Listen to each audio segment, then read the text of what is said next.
আসসালামু আলাইকুম সবাইকে শেষ রমাদান মোবারক। কি খবর সবার? কেমন আছেন সবাই? আরাদের প্রায় শপিং শেষ অ্যান্ড সবার থেকে প্রায় সালামি পাওয়াও শেষ। আর এই তো দেখেন আজকে আরাদের সবচেয়ে পছন্দের ব্যক্তি যে হচ্ছে আরাদকে ইচ্ছে মতো শপিং করে দিবে। আরাদ যেটা ধরবে সেটা কিনে দিবে। আর সবচেয়ে বড় কথা বংশের প্রথম নাতি হলে যেটা হয় আলহামদুলিল্লাহ আরাদ হচ্ছে বংশের প্রথম নাতি, এই জন্য তার কদর অন্যরকম। যাই হোক আরাদের পছন্দের ব্যক্তিকে আপনাদেরকে গেস করতে হবে, এখন ওর সাথেই আছে। আর আজকে ও ইচ্ছা মতো তার পাপ্পুর সাথে শপিং করবে। পাপ্পু মিন্স হচ্ছে যে খালু, সবাই তো খালুকে খালু ডাকে, কিন্তু আরাদ তাকে ছোটোবেলা থেকে পাপ্পু ডাকে। আর আজকে হচ্ছে পাপ্পুর ডে আর আরাদের ডে। সো আর দেরি না করে পাপ্পুর সাথে সে চলে গেল শপিংয়ে। এই তো দেখেন একটার পর একটা ট্রায়াল দিচ্ছে, যেটা ওকে করছে সেটাই ওর। আর মাশাল্লাহ সে এত বেশি খুশি বলার মতো না। এই তো তার পাপ্পু এখন তাকে এটা খুলে দেন আরেকটা পরাবে। আর পাপ্পুর সাথে তার সম্পর্ক হচ্ছে বন্ধুর মতো। সে একদম মানে আসলে খুশি হয়ে যায়, আর সে চিন্তা করে যেন তার সাথে সব সময় থাকতে পারে। তার কেন অফিস খুলে যায় এটা নিয়েও সে অনেক বিরক্ত। এই তো আর তার আরেকজন পছন্দের ব্যক্তি হচ্ছে তার খাম্মুজ, যেটার সাথে হচ্ছে যে তার একদম ফ্রেন্ডশিপ। আর বললামই তো বংশের প্রথম নাতি হলে যা হয়। আরাদ হচ্ছে সবার অনেক প্রিয় মাশাল্লাহ। এই সব কিছুই আরাদকে কিনে দেওয়া হয়েছে। দেন দেখেন আরাদ এখানে কি লুকোচুরি খেলছে। তারপর হচ্ছে আরাদের মামা তার ফ্রেন্ড নিয়ে চলে এলো। এরপর এখানে মামা শপিং করে দিবে আর মামা তার ফ্রেন্ডকে নিয়ে চলে এলো, যেহেতু শুনেছে আমরা এখন শপিং মলেই আছি। আর আরাদ তো হচ্ছে ট্রায়াল রুম ছাড়া ট্রায়ালে দিবে না, বলছে নাকি ওকে সবাই দেখে ফেলবে। যাই হোক এখন তাহারিম যেহেতু পড়াবে ওকে তো পড়তে হবে, কারণ তাহারিমকে একটু ভয় পায় সে। এখন হচ্ছে তাহারিম ওকে শপিং করে দিবে।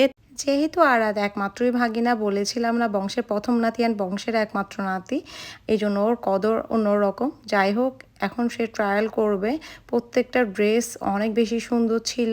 এই তো দুজন মিলে কি সুন্দর করে যত্ন করে পরিয়ে দিচ্ছিল। দেন সবাই মিলে অনেক সেবা যত্ন চলতেছে দেখেন। আর সে কিন্তু তার খাম্মুজের সাথে অনেক ফ্রি। খামুজ বলতে তার খালাকে সে খামুজ ডাকে। ছোটোবেলা থেকে তাকে কেউ শিখাই দেয় নাই কাকে কি ডাকতে হবে, সে নিজে থেকে খালাকে খামুজ ডাকে অ্যান্ড খালুকে পাপ্পু ডাকে। এই তো তার নানুসহ হেল্প করে তাকে পড়াই দিচ্ছিল।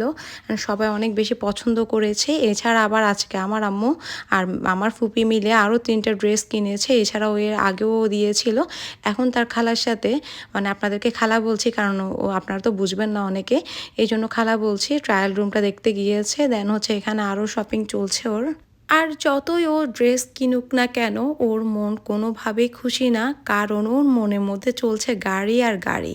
ও প্রতিদিন একটা করে গাড়ি কিনবে, সেটা ভেঙে ফেলবে, এটাই ওর খুশি। যাই হোক এরপরে এখানে আরও কিছু রাফিজের জন্য গেঞ্জি দেখছিল ওর জন্য।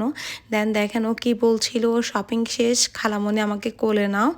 আর এই তো বলেছিলাম না ওর সাথে সবচেয়ে বেশি ফ্রি, যে জিনিসটা আমার সাথেও শেয়ার করে না সেটা হচ্ছে ও ওর সাথে শেয়ার করবে।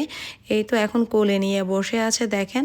আর বারবারই বলছে আমাকে গাড়ি কিনে দাও, কালকে একটা গাড়ি নিয়ে আসছে আর আজকে আরও গাড়ি লাগবে ওর। ও বলে যে গাড়ি পেতে চায়, ও ড্রেস পেতে চায় না। এই তো এখানে আমার ভাইও অপেক্ষা করছিল এখন কাউন্টারে বিল দেওয়ার পরে। দেন হচ্ছে আমরা চলে যাব আরেকটা শপে। ও ওখানে নাকি গাড়ি দেখেছে, সেটা ওকে কিনে দিতে হবে। এই আর কি, ও এখন চুপচাপ হয়ে বসে আছে, কতক্ষণে ওই দোকানে যাবে দেন হচ্ছে গাড়ি কিনবে। এছাড়াও এখানে আম্মু অনেকগুলো শুজ দেখছিল, মানে কোনটা কেনা যায়। আর এখানে দেখেন আমার ভদ্রলোক কীভাবে ভদ্রভাবে বসে থাকতে কোনোভাবেই সে বসবে না, একদমই আমার ভয়ে জাস্ট বসে আছে এইটুকুই। দেখেন শুয়ে শুয়ে কী করছিল। আর এখানে হচ্ছে আম্মু শুজ দেখছিল পছন্দ হয় কিনা, ডিসকাউন্ট চলছিল এখানে, বাট শুজগুলো পছন্দ হয়নি। দেন আমরা এখন অন্য শপে চলে যাব। আর এত সুন্দর করে সাজিয়েছে, ও তো এসব থেকে বের হবে না, তাহারিম জোর করে কোলে নিয়ে বের করেছে। আর এরপর অর্কিডে গিয়ে ওর আরও একটা ড্রেস পছন্দ হয়েছিল, সেটাও আম্মু নিয়ে ফেললো। এই তো এখন আমরা বের হয়ে চলে যাব গাড়ি কিনতে। আর এই গাড়ি যতক্ষণ কিনে দেবে না ততক্ষণ ওর শান্তি নেই। ভিডিওটা এই পর্যন্ত, ভালো লাগলে লাইক করবেন। আল্লাহ হাফেজ।